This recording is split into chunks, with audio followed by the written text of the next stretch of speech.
It all started with a toothbrush. Ethan Park, 20, a clumsy second-year engineering student at West Virginia University, had no clue that his life was about to shift timelines. His roommate from last year, Matt, transferred unexpectedly. The university randomly assigned someone new. All Ethan knew was that Jay was supposed to move in that morning.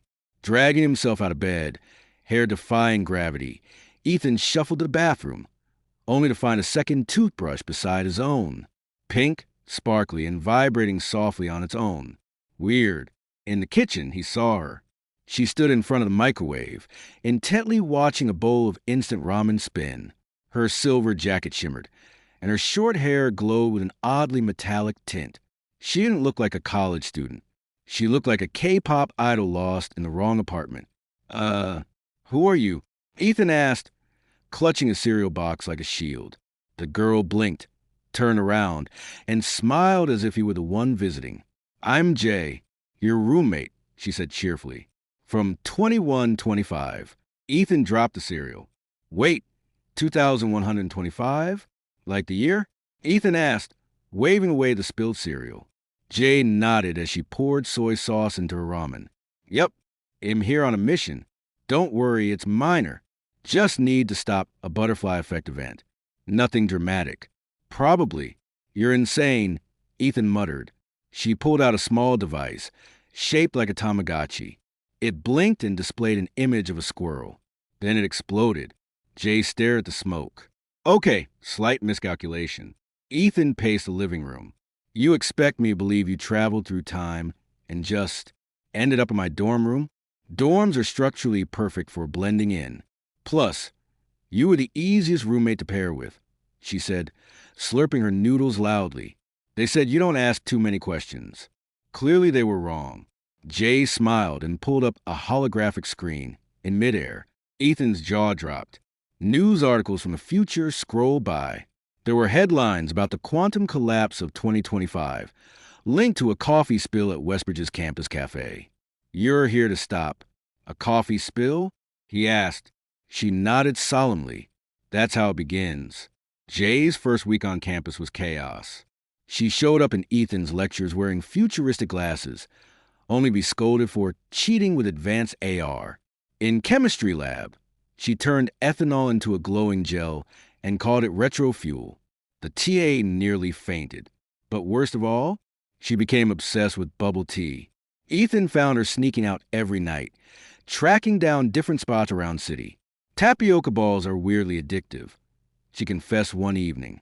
"You're supposed to be saving the future, not reviewing every boba shop in Westbridge," Ethan said, dragging her back into the apartment. "But what if one of them causes the incident?" "You're just making excuses." "Exactly," she beamed. "But good ones." Jay claimed the coffee spill would happen in the student union sometime within the next 14 days. The problem? The building hosted hundreds of students per hour. To track it down, she set up drones disguised as delivery bots. Ethan couldn't decide what was worse, the fact that she brought future tech into the present, or the fact that one of the drones joined a frisbee club and refused to return. Jay was supposed to be watching the student union for anomalies. Instead, she watched K-dramas every night. Ethan walked in to find her curled up on the couch, sobbing or giggling, yelling at characters on screen. She binged 3 full series in 4 nights. "I thought you were here to work," Ethan groaned. "I am working. I'm learning emotional patterns of your era," she mumbled, eyes glued to the screen. "But that's not..." Shh. He's about to confess to her. Ethan flopped onto his bed, frustrated. "The world's gonna end because my roommate is emotionally invested in fake love triangles." Despite the distractions, Jay did gather clues. She hacked into the university's coffee inventory records illegally, scanned timestamps, and traced caffeine distribution patterns. She narrowed it down to one suspect, Professor Whitley. He was known for being clumsy, jittery, and always overcaffeinated. One Monday morning, Jay dressed like a janitor and followed him around with a mop and thermal scanner. "I'm undercover," she whispered to Ethan through an earpiece. "You look like a knockoff Ghostbuster." "I feel like one." Professor Whitley ordered a triple-shot caramel latte at 8:43 a.m. every day. On Thursday, he carried 2. Jay panicked. Double shot detected. This might be the moment. She and Ethan ducked behind a vending machine in the student union. The professor turned around, colliding with a freshman, spilling both lattes. One hit the floor. The other hit the freshman's laptop. A few sparks. A small short circuit. Then nothing. But Jay's device blinked. Timeline distortion. Increasing, it read, "Event triggered." No. No, no, no, no, no, Jay muttered. She rushed over, trying to contain the damage with a small white cube. It flashed, then fizzled. Ethan watched her panic. This was it? He asked. Jay bit her lip. It shouldn't have happened this early. Something's wrong. This isn't the real trigger. Then what is? Jay stared at the freshman, who was now arguing with the professor. The tension in the air felt heavier than coffee could explain. There's more, she said quietly. Much more. I think someone else is here. From the future? Jay looked up at him. Worse. Someone who doesn't want the future saved. Westbridge was in chaos, and not because of time travel. It was midterm week. Ethan buried himself in textbooks while Jay barely attended class. He was starting to suspect she didn't need to. After all, she was from the future. Can't you just tell me what's on the exam? Ethan begged. That's timeline cheating, she replied, lounging on the floor surrounded by ramen wrappers. Besides, if I give you the answers, I'd have to wipe your memory. Wait, seriously. Probably. But also, I don't remember what was on it. I skipped college in my time. You skipped? Never mind. I give up. Still, Jay had her eyes on the mystery man. She dubbed him Mr. Chrono and tracked his movements. Every day, he visited the student union at 8:45 a.m., lingering by the coffee station. And every time, he left just before the spill. I think he's manipulating probabilities, Jay explained. Little nudges, subtle movements, making sure things go just wrong enough. What does he want? Ethan asked. That's what scares me, she said. It's not just about coffee anymore. He's here for something else. Something bigger. They needed answers. But first, Ethan had to pass history class. Jay hacked into the university's closed server that night. Ethan watched horrified as she used a pen that unfolded into a mini keyboard and projected code into the air. You're breaking, like 6 federal laws, he whispered. You mean future laws, she corrected. Her target? Professor Whitley's backup drive. Inside was a list of experimental projects he was overseeing, including one oddly named Project Helix 13. What is that? Ethan asked. Something that doesn't exist in any of my records. Jay replied. They snuck into the lab at 2 a.m. The building was silent. Too silent. Inside, they found a locked cabinet. Jay opened it in 3 seconds. Inside was a sleek silver flash drive, glowing faintly. Jay picked it up. This shouldn't be here. Suddenly, the lab lights flickered. A cold breeze swept in. The hallway door creaked open. Footsteps. Jay yanked Ethan into a janitor's closet, hand over his mouth. Outside, Mr. Chrono walked in, slow, deliberate, like he knew exactly what he was looking for. He opened the same cabinet and found it empty. Jay held the drive tightly in her hand, whispering. He was after this. Whatever it is, we just got ahead of him. Back in the dorm, Jay scanned the flash drive. It projected a full 3D map of Westbridge's campus with one blinking red. Beneath the library. What is that? A storage vault from 1983. Forgotten. Supposed to be sealed. She paused. But it was used.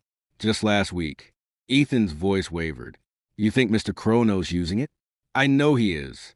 Jay ran a simulation. If Mr. Chrono activated Helix, 13 using the energy store below the library, a chain reaction would spread across the city's power grid, cause what she called temporal fragmentation. What happens then? Ethan asked. Jay's face grew grim. The present collapses. The timeline breaks. The future gets rewritten. And we lose everything? Not everything, she said. Just the parts we don't want to lose. That night, Jay slept for the first time since arriving. and dreamed of a timeline where everything burned. The library basement was off limits. Ethan never even knew it had a basement, but Jay did. They snuck in after midnight, using a student ID shed spoof from Ethan's phone. He didn't ask how. He stopped asking questions after she rewired a vending machine to dispense exam cheat codes. Down beneath rows of bookshelves, they found a sealed metal door with a biometric lock. Jay took out a contact lens, inserted it into the scanner, and the door hissed open. "Future tricks," she said with a wink. The room inside was cold and dark, filled with machines humming quietly.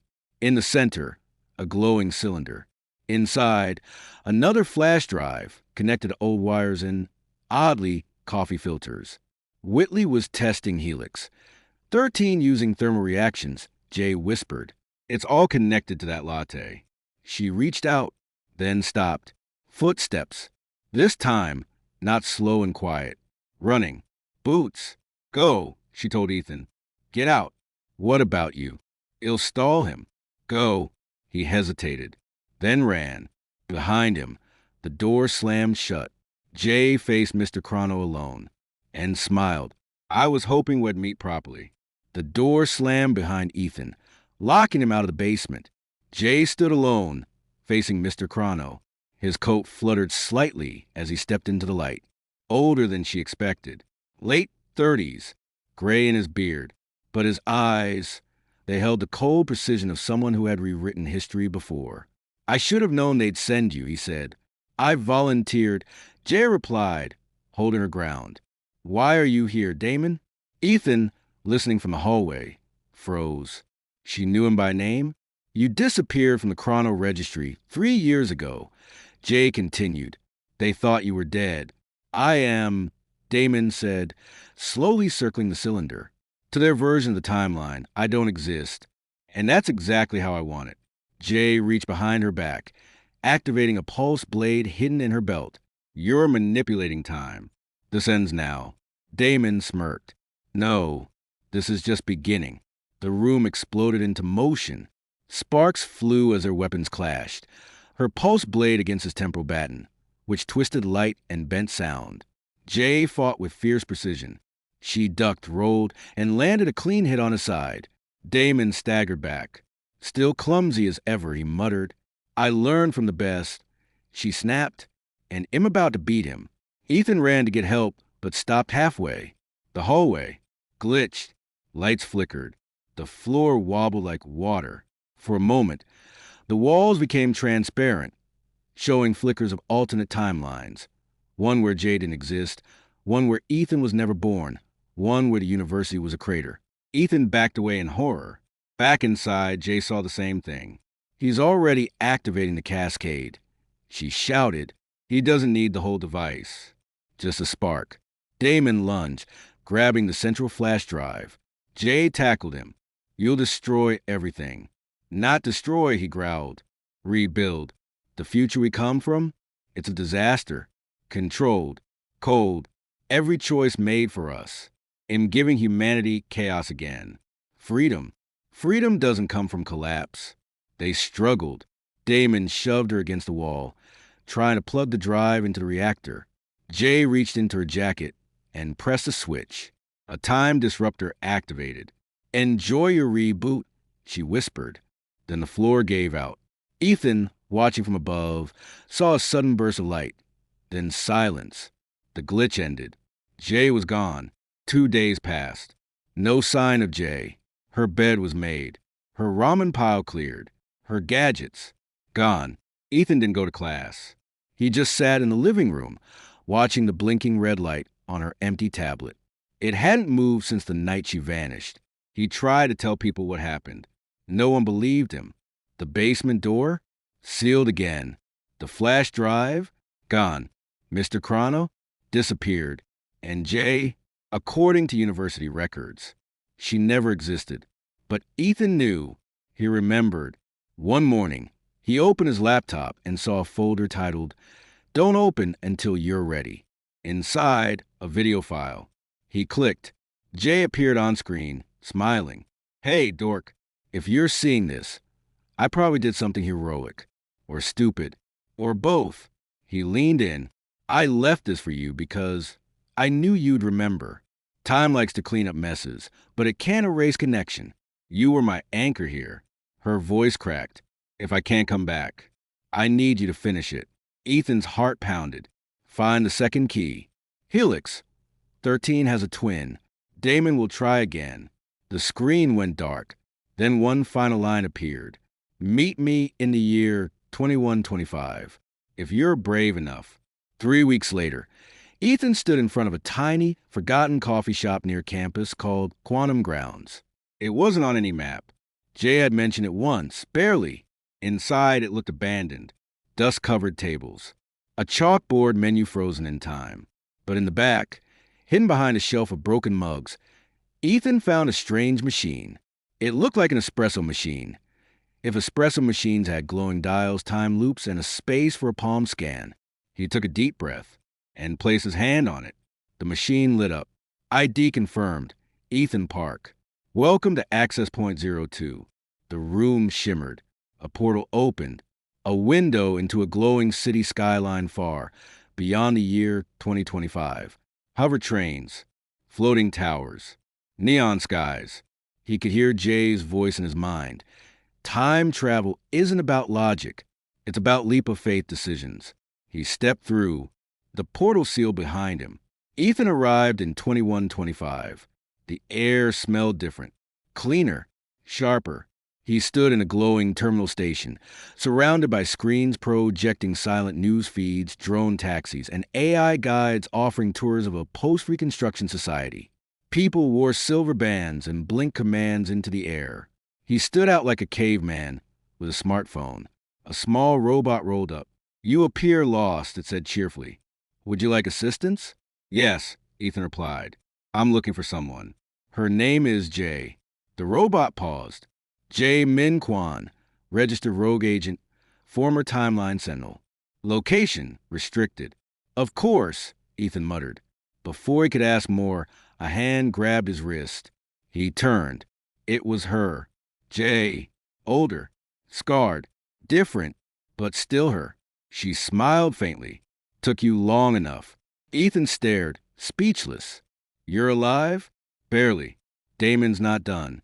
The Helix system wasn't just a project. It's a network. And now, he's trying to activate all of it. But I thought I delayed him, not defeated him. Her eyes narrowed, which is why I need you now. For real.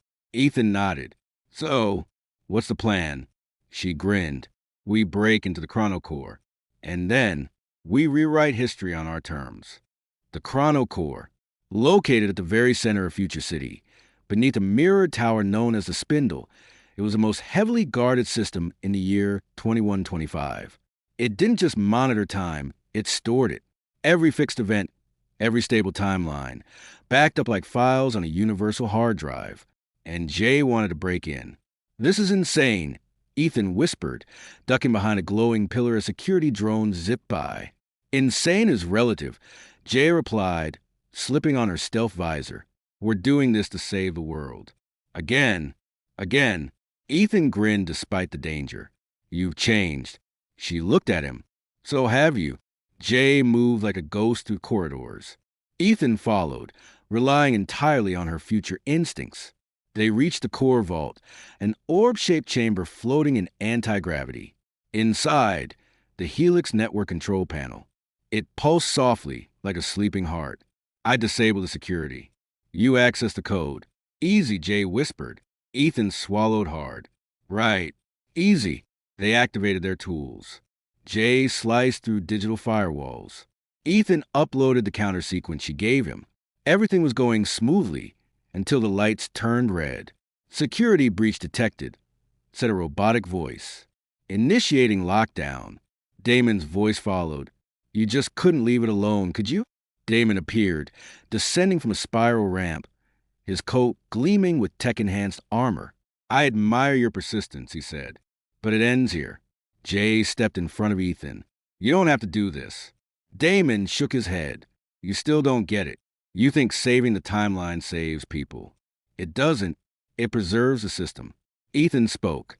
So your answer is to destroy everything? No, Damon replied. Just rewrite it. We build a timeline where we're not controlled, where we decide. You mean where you decide? Jay snapped. Damon raised his weapon. Jay activated her pulse shield, blocking the blast. They clashed again, future against future. Ethan moved toward the panel, typing in the last override codes. His hands trembled, but his memory held strong. Jay had trained him well. One last command. He hit enter. The Helix network blinked blue. Damon froze. What did you do? Ethan stood up straight. We didn't destroy the timeline. We freed it. The Helix network unraveled, not into chaos, but into choice.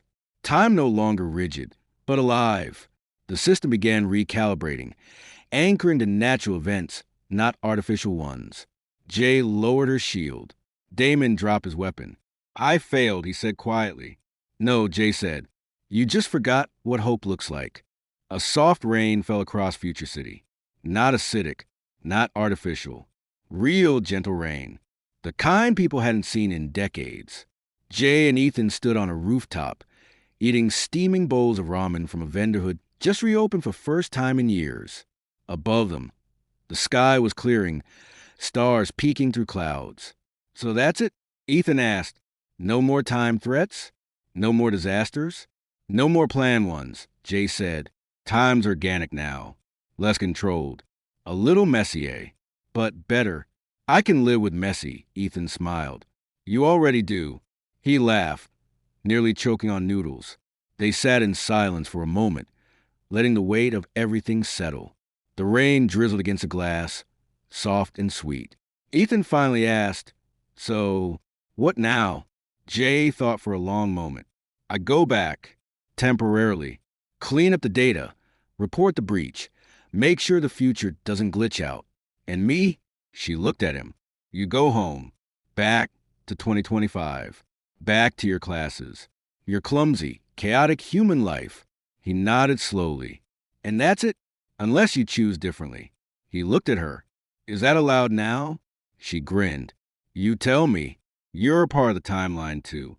2 weeks later, back in 2025, Ethan stood in his dorm room again. Everything looked normal. His books, his laptop, his single toothbrush. Except this time, there was one extra cup on the table.